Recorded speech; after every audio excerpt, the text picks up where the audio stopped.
দর্শক স্বাগত জানাচ্ছি আমাদের আজকের পডকাস্টে এবং আজকের এপিসোডে এমন একজনকে নিয়ে আমি হাজির হয়েছি যাকে নিয়ে আসলে দেশের ফুটবল ভক্তদের একটা বিশেষ রকম আগ্রহ আছে, যিনি আসলে বাংলায় খুব প্রপারলি কথা বলতে পারেন না এবং তিনি আমি এক কথায় যদি বলি তিনি রূপে গুণে অনন্যা। সো বেশি কথা আমি ইন্ট্রোতে আসলে বাড়াতে চাই না, আমি ডিরেক্ট আমাদের প্রোগ্রামে ইন করতে চাই, সেখানেই আসলে আপনাদেরকে দেখাতে চাই যে কাকে আজকে স্টুডিওতে নিয়ে হাজির হয়েছি। সো সুমাইয়া, আপনাকে স্বাগত জানাচ্ছি আমাদের আজকের পডকাস্টে। Thank you. সো দর্শকদের বা ফুটবল প্রেমীদের আসলে বিশেষ একটা আগ্রহ আছে আপনাকে নিয়ে, যে কেন আগ্রহ সেটা আপনি নিশ্চয়ই জানেন যে আপনি জাপানিজ বংশোদ্ভূত এবং আপনি অসম্ভব সুন্দরী একজন ফুটবলার। মোটেও না। ডেফিনেটলি, এটা তো অবশ্যই। প্রথম কথা হচ্ছে বাংলাটা খুব ভালো করে বলতে পারতেন না আগে, এখন কি বাংলাটা আত্মস্থ করা হয়েছে কিনা? বাংলাটা এখন বলতে পারি, আর ওই যে আমাদের রুমমেটরা আছে ওরা ময়মনসিং, চট্টগ্রাম, ওদের অ্যাকসেন্টও চলে আসে মাঝে মাঝে এখন কথা বলতে বলতে। ওকে, চট্টগ্রাম আপনি যেটা বলছিলেন, ঋতুপর্ণা বা মনিকা চাকমা ওরা যারা আছে ওরা তো খাগড়াছড়ি থেকে, সো ওদের কথাগুলো কি বোঝেন নাকি যে রুমমেটদের সঙ্গে যখন থাকেন? হ্যাঁ, ওদের ভাষাও বুঝি, ওদের মতন করে কথা মাঝে মাঝে চলেও আসে। দুই একটা শিখেছেন কিনা? খেলবাম, খাইবাম, এগুলো। What does it mean? খেলবো, খাবো। এটা তো মেবি ময়মনসিংহের যে ল্যাঙ্গুয়েজটা, এটা মেবি মারিয়া মান্ডা বা ওরা যারা আছে, সঞ্জিদা, ওরা খুব এই অ্যাকসেন্টে কথা বলে। সো ফুটবল অঙ্গনে একটা গুঞ্জন ছিল যে জাপানিজ বংশোদ্ভূত একজন ফুটবলার খেলবেন। সো এই যে বিষয়টা জাতীয় দলে ডাক পেলেন, এই বিষয়টা তখন কেমন আপনাকে রোমাঞ্চিত করেছে? জাতীয় দলে খেলার আমার স্বপ্ন ছিল ছোটবেলা থেকেই, কিন্তু কোনো না কোনো কারণে পড়ালেখার জন্যই মেইনলি ওভাবে সুযোগ হয় নাই জাতীয় দলে, বা ওভাবে খেলাও হয় নাই। তো আমার হাই স্কুল গ্র্যাজুয়েশন শেষ করার পরে আমি বসুন্ধরা কিংসে খেলা শুরু করি। ওখানে 3 বছর খেলে পারফরমেন্স শো করে ন্যাশনাল টিমের কল পেয়েছি। ন্যাশনাল টিমে কল পাওয়ার পরে সবার একটা আগ্রহ ছিল এই মেয়েটাকে, এই ফুটবলারটা আসছে। আমরা যেমন আমাদের পুরুষ জাতীয় দল যেটা আছে সেখানে আমরা দেখি জামাল ভুঁইয়া ডেনমার্কের একজন নাগরিক, তারপরে সে বাংলাদেশের হয়ে এখন খেলছেন। সো জামাল ভুঁইয়াকে দেখি, তারেক কাজীকে দেখি, সবাই জানতে চায় আপনার এই ফুটবল যাত্রাটা কেমন, কিভাবে আসলেন ফুটবলে অ্যান্ড অল। সো এটা কেমন লাগে? এটা নর্মালি লাগে, সবার জার্নি মোটামুটি সেম, মানে সাফার স্ট্রাগল এগুলো তো ডিফারেন্ট, কিন্তু সবাই এজ লেভেল থেকেই ন্যাশনাল টিমে সুযোগ করে নিয়েছে নিজেদের জায়গাটা, কিন্তু আমি ডাইরেক্ট ন্যাশনাল টিমে সুযোগ পেয়েছি আলহামদুলিল্লাহ। তো এটা আমার খুব ভালো লাগে নিজের কাছে। একটা মজার প্রশ্ন করব আমি, সেটা হচ্ছে সাফে আপনি প্রথমবারের মতো অংশগ্রহণ করেছেন 2024-এ এবং প্রথমবারই আসলে সাফের শিরোপা নিয়ে বাংলাদেশে ফিরেছেন। সাফের শিরোপা জেতার পরে একটা মজার সেলিব্রেশন আপনাকে করতে দেখা গেছে, সেলিব্রেশনই বলবো আমি ওটাকে, ট্রফি নিয়ে আপনি ঘুমিয়েছেন, এরকম একটা ছবি সোশ্যাল মিডিয়াতে একেবারে ভাইরাল ছিল। সো এই সেলিব্রেশনটা কিন্তু আমরা লিওনেল মেসিকে 2022 কাতার বিশ্বকাপ জেতার পরে করতে দেখেছি, ট্রফি নিয়ে এসে ঘুমিয়েছেন এবং ওই ছবিটা সোশ্যাল মিডিয়াতে খুবই ভাইরাল একটা ইস্যু ছিল। সো এই বিষয়টা কেন মনে হলো যে ওইভাবেই আসলে আপনাকে ট্রফিটা নিয়ে সেলিব্রেশনটা করা উচিত? অনেস্টলি আমি ভালো করে করতে পারিনি, আমার বাকি যে টিমমেটসরা ছিল ওরা আরও সুন্দর করে করতে পারছে। অ্যাকচুয়ালি আমাদের ক্যাপ্টেনের কাছে ট্রফিটা ছিল, সারা রাত ছিল না, ওইটা বেসিক্যালি ওনার রুমে ছিল, আমি ওনার রুমমেট ছিলাম। ট্রফিটা টেবিলে ছিল, আমি বলছি একটা ছবি তুলে দিতে, জাস্ট এমনি। পরে জাস্ট একটাই তুলছি, ওইটা তুলে ওটাই পোস্ট করেছি। তারপরে সবাই আর কি ট্রফি খুঁজতে আসছে রুমে, যে ট্রফি কোথায়, পরে সবাই আর কি তুলছে। সেখান থেকে কিন্তু একটা প্রশ্ন স্বাভাবিকভাবেই দর্শকদের মাথায় আসতে পারে, আপনি কি আর্জেন্টাইন ফ্যান কিনা, আর্জেন্টিনার সমর্থক কিনা এবং লিওনেল মেসিকে পছন্দ করেন কিনা? আমি সব প্লেয়ারকেই পছন্দ করি, লিওনেল মেসি অনেক ভালো খেলেন, তো আমার আর্জেন্টিনা সাপোর্ট করি, কিন্তু ব্রাজিলটাই ভালো লাগে। ও ওয়াও, ইন্টারেস্টিং ফ্যাক্ট। এইটা একটা কেমন একটা ব্যাপার না যে আপনি আর্জেন্টিনাকেও পছন্দ করছেন, ব্রাজিল আপনার ফেভারিট টিম। সো এইটা নিয়ে মাঝে মধ্যে কি বন্ধুদের সঙ্গে একটা কন্ট্রোভার্সিয়াল কিছু হয়ে যায় কিনা সামটাইমস? যারা ফুটবল খেলে তারা তো মানে জানেই কারা ভালো খেলে, তো ওনাদের হেট করার তো কিছু নাই, ওনারা ভালো খেলে, যারা ভালো খেলবে তাদের তো সাপোর্ট করতেই হবে, হেট্রেডের কিছু নাই এখানে। কিন্তু ওই যে আপনি ব্রাজিল ফ্যান, আবার সেলিব্রেশনটা করলেন লিওনেল মেসির মতো করে, সো এইটা আসলে এটা কি একটু কেমন জানি হয়ে যায় না ব্যাপারটা? নিজের কাছে কেমন লেগেছে সেই সেলিব্রেশনটা? একটা প্লেয়ার হিসাবে তো আমি সব ধরনের সেলিব্রেশন করতেই পারি, ডেফিনেটলি, ওটাতে আর্গুমেন্টের কোনো জায়গাই নেই। সো সাবিনা আপার সঙ্গে সম্ভবত আপনার সম্পর্কটা খুব ভালো, যেটা আমরা আসলে সোশ্যাল মিডিয়াতে দেখি। সাবিনা, মারিয়া, ওদের সঙ্গে আপনাকে খুব ছবি তুলতে দেখা যায়। বিভিন্ন সময় দেখা যায় যে আপনারা কোথাও ঘুরতে গিয়েছেন, সবাই মিলে ছবি তুলে ফেসবুকে আপলোড করেছেন, বা কোনো সোশ্যাল মিডিয়াতে আপনাদেরকে আপলোড করতে দেখা যায়। সো এই যে একটা বন্ডিং, এই বন্ডিংটা আসলে আপনি কেমন এনজয় করেন? ওদের সঙ্গে তো আপনার কালচারের একটা ডিফারেন্স অবশ্যই আছে, বা বাংলাদেশের কালচারটাকে এখন কেমন লাগে? বাংলাদেশের কালচারটা আমার খুবই আন্তরিক লাগে, সবাই সবাইকে অনেক ভালোবাসে, কথা বলে, ফ্রেন্ডলি। আর আমি যেখানে থাকি ক্যাম্পে, ওইখানে সবাই ডিফারেন্ট জায়গা থেকে বিলং করে, তো সবার সাথেই আমার অ্যাকচুয়ালি ভালো সম্পর্ক। আমি কারণ নেম মেনশনও করবো না যে এর সাথে আমার বেশি ভালো সম্পর্ক, কারণ সবার সাথেই আমার অনেক ভালো সম্পর্ক টিমে। জাপানে যখন ছিলেন, জাপানের কোন জিনিসটা এখন আপনি মিস করেন, বা মনে হয় যে জাপানের ওই বিষয়টা বাংলাদেশে থাকলে ভালো লাগতো? আমি এনভায়রনমেন্টাল সায়েন্সের স্টুডেন্ট, ওখানে আমি এয়ার কোয়ালিটিটা অনেক মিস করি। বাংলাদেশে এখন খুবই পলিউটেড, এয়ার কোয়ালিটি খুব বাজে হয়ে গেছে, এর জন্য একটু সবাই যদি একটু সতর্ক থাকি, একটু গাড়ি কম চালাই, বা একটু নেচারের দিকে আমরা একটু টেক কেয়ার করি, তাইলে এয়ার কোয়ালিটিটা হোপফুলি বেটার হবে বাংলাদেশে। ওকে, আপনি খুব ভালো একটা কথা বলেছেন, যেটা আমাদের সবার জন্য খুবই ইম্পর্ট্যান্ট। এনভায়রনমেন্টাল সায়েন্সে আপনি পড়াশোনা করেন, সেটা শুনছিলাম। সো দর্শকদের একটা আগ্রহ কিন্তু আছে যে সুমাইয়া আসলে কোথায় পড়াশোনা করছেন, কিসে পড়ছেন। সো এটা যদি আপনি একটু বলেন যে আপনি কিসে পড়াশোনা করছেন এখন? আমি নর্থ সাউথ ইউনিভার্সিটিতে পড়ছি, এটা আমার ফার্স্ট ইয়ার, এনভায়রনমেন্টাল সায়েন্স ডিপার্টমেন্টে। ওকে, সো কেমন এনজয় করেন এনভায়রনমেন্টাল সায়েন্স বিষয়টা? একটু ইন্টারেস্টিং তো ডেফিনেটলি। আমার নেচার খুব পছন্দ, তো আমার ইচ্ছা ছিল ছোটোবেলা থেকে যে নেচার নিয়ে পড়াশোনা করে নেচারের জন্য কিছু করা। সুমাইয়া, ট্রাভেলিংকে হবি নাকি? আপনাকে খুব ঘুরতে দেখা যায়। ট্রাভেলিং আমার খুব ভালো লাগে, এমনি আমার হবি হচ্ছে ফুটসাল খেলার, পড়াশোনা করা।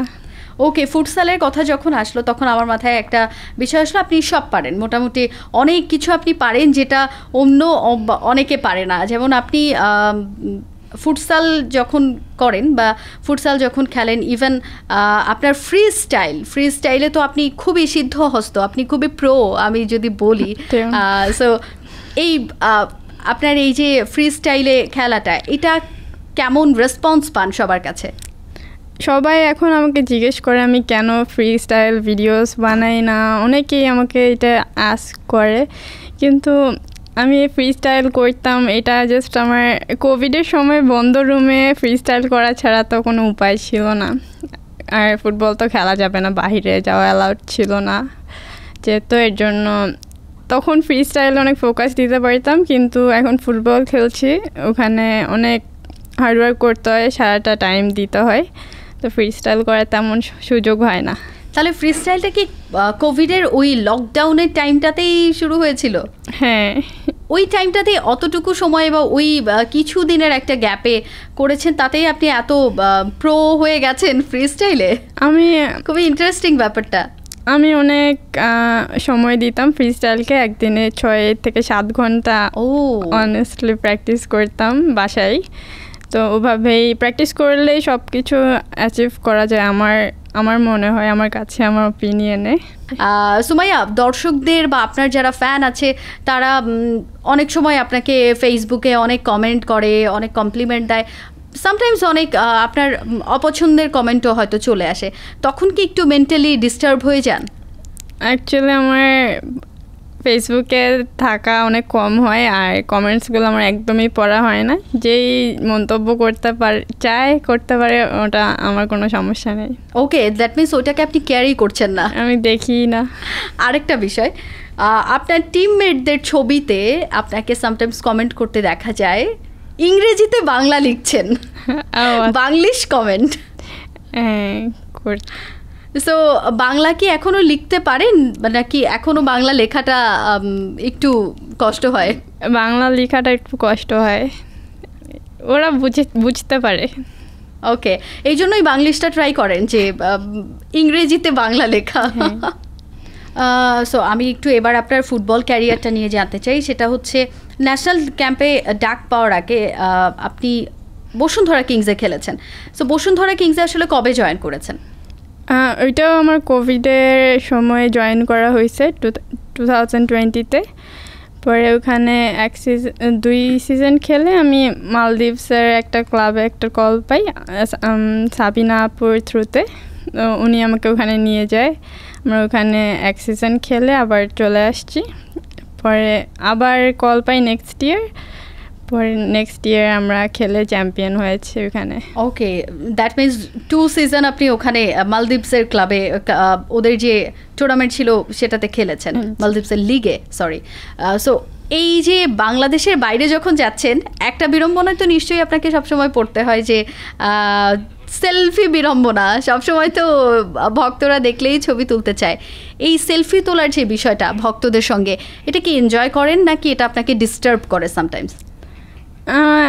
সেলফি তোলা মানুষের ভালোবাসা দেখলে তো আসলে ভালোই লাগে, কিন্তু মনে করেন এখন আমি রাস্তা দিয়ে হেঁটে যাচ্ছি, সেলফি তুলতে বললে তখন মানাও করতে পারি না। কিন্তু একটা কাজে যেহেতু যাচ্ছি, একটু মাঝে মাঝে প্রবলেমও হয়, কিন্তু ভালোই লাগে।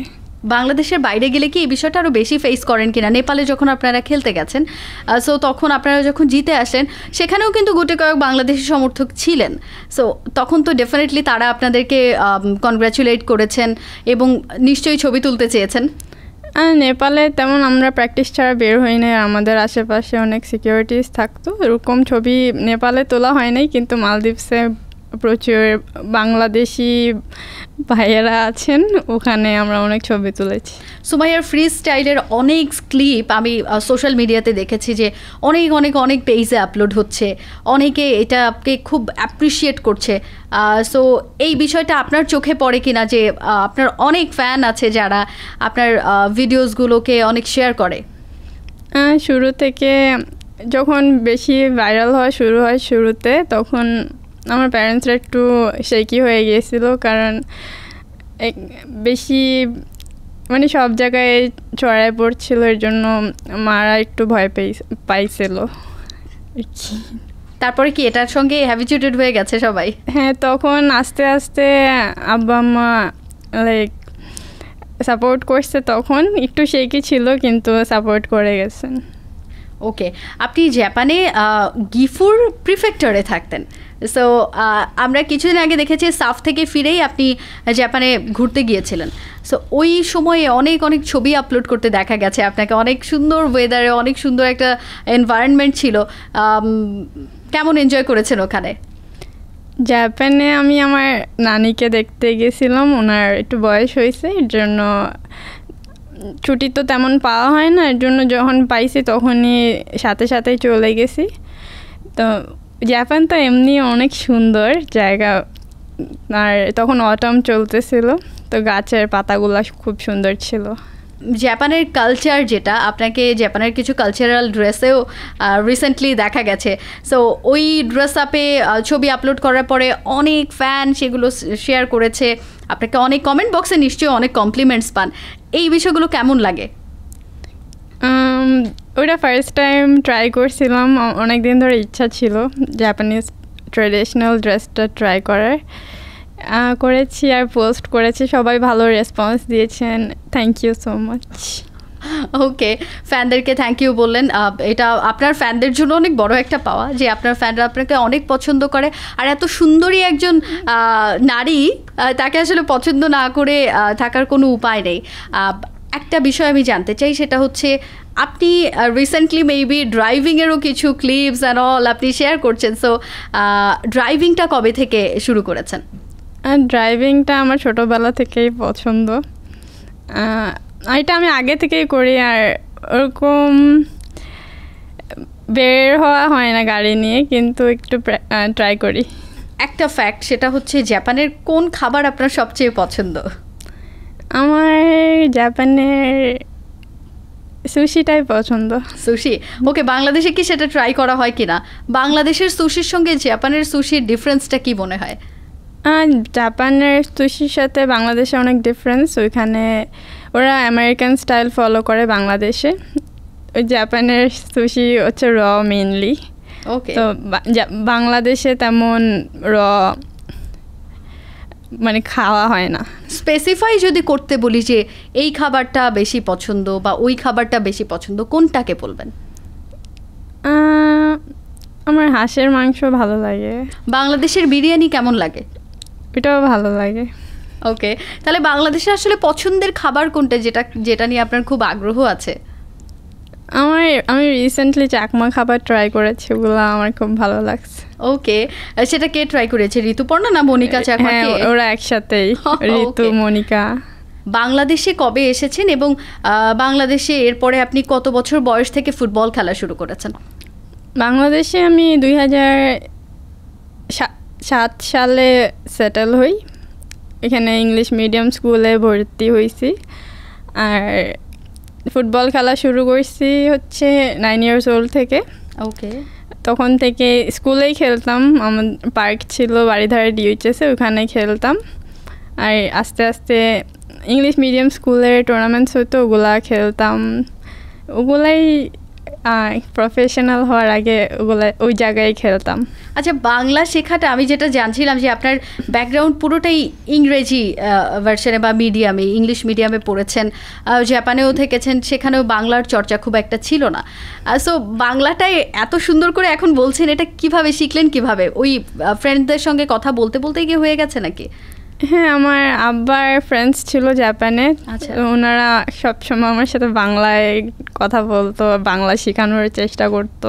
এই যে প্রথমবারের মতো দলে ডাক পাওয়ার পরেই সাফের দলে আপনি ডাক পেলেন, প্রথমবারের মতোই অংশগ্রহণ করে এরপরে আপনি শিরোপাটাও জিতে গেলেন। সো এই বিষয়টা তো নিশ্চয়ই অনেক আনন্দের। হ্যাঁ, এটা তো আনন্দের হবেই। ওকে, কক্সবাজারে কিছুদিন আগে আপনাদেরকে একটা সংবর্ধনা দেওয়া হয়েছিল, সেখানে কি গিয়েছিলেন? তো হ্যাঁ, গিয়েছিলাম। কেমন লেগেছে কক্সবাজার? ডেফিনেটলি আপনি এতদিনে বাংলাদেশে যেহেতু এত বছর আছেন, সো কক্সবাজারে তো এর আগেও মেবি গিয়েছেন। এর আগে মনে হয় একবার যাওয়া হয়েছিল ছোটবেলায়, কিন্তু ওরকম মেমোরিজ নাই, কিন্তু এইবার গিয়ে অনেক মেমোরিজ হয়েছে। সুমাইয়া প্রথম বর্ষে পড়ছে, এখন ফার্স্ট ইয়ারে পড়ছে। সো সুমাইয়া আসলে বিয়ে করবে কবে? বিয়ের প্ল্যানটা কবে আছে? বিয়ের প্ল্যান এখনো কিছুই হয়নি। আচ্ছা, ফুটবলটা নিয়ে কত দূর যাওয়ার ইচ্ছা? আমার ফুটবল নিয়ে এখনো খেলার ইচ্ছা আছে। পরে আমার নিজের একটা একাডেমি করার ইচ্ছা আছে ঢাকায়, কারণ ঢাকায় হচ্ছে বিল্ডিংস ছাড়া ওরকম কিছু নাই। আমি নিজেও ঢাকায় বড় হয়েছি, এখানে ফুটবল ফিল্ডের অনেক ল্যাকিংস ছিল তখন, এখন জানি না, এখন হচ্ছে আস্তে আস্তে। তো আমার মেয়েদের জন্য স্পেশালি যারা ইংলিশ মিডিয়ামে পড়ছে, সবসময় প্যারেন্টসরা প্রেশারাইজ করে পড়ালেখার জন্য, ওদের জন্যই একটা একাডেমি খোলার ইচ্ছা আছে। বাংলাদেশে এসে যখন যাত্রাটা শুরু করলেন ফুটবলে, তখন কি ভেবেছিলেন যে লাল সবুজের জার্সি গায়ে খেলবেন? এটা আমি কখনো ভাবি নাই যে একদিন আসলেই আমার স্বপ্নটা পূরণ হবে। সুমাইয়া, আপনাকে অসংখ্য ধন্যবাদ আমাদের স্টুডিওতে আজকে আমাদের সময় দেওয়ার জন্য এবং পডকাস্টে আমাদের অতিথি হয়ে আসার জন্য। দর্শক, আমরা আসলে বিশেষ একজন ফুটবলার যিনি জাপানিজ বংশোদ্ভূত, যাকে নিয়ে বাংলাদেশের দর্শকদের, বাংলাদেশের ফুটবল ভক্তদের একটা ডিফারেন্ট ইন্টারেস্ট আছে। তার ফুটবল যাত্রাটা কিভাবে তিনি আসলে বাংলাটা এখন পর্যন্ত আত্মস্থ করতে পেরেছেন কিনা, যতটুকু আমরা জানছিলাম যে বাংলাটা নিয়ে তিনি আসলে বন্ধুদের কাছ থেকেই শুনে শুনে যতটুকু বাংলাকে আত্মস্থ করা যায় সেটাই করেছেন, এবং সামনের দিনে আরও বাঙালি আনার যে চর্চা সেটা তিনি আরও চালিয়ে যেতে চান, এবং সামনের দিনে ফুটবল নিয়ে তার পরিকল্পনাটাও শুনছিলাম। আমাদের আজকের পডকাস্ট এ পর্যন্তই। পরের পডকাস্টের জন্য আপনাদেরকে আমন্ত্রণ জানিয়ে রাখছি। সে পর্যন্ত ভালো থাকুন আর সঙ্গে থাকুন সময়ের।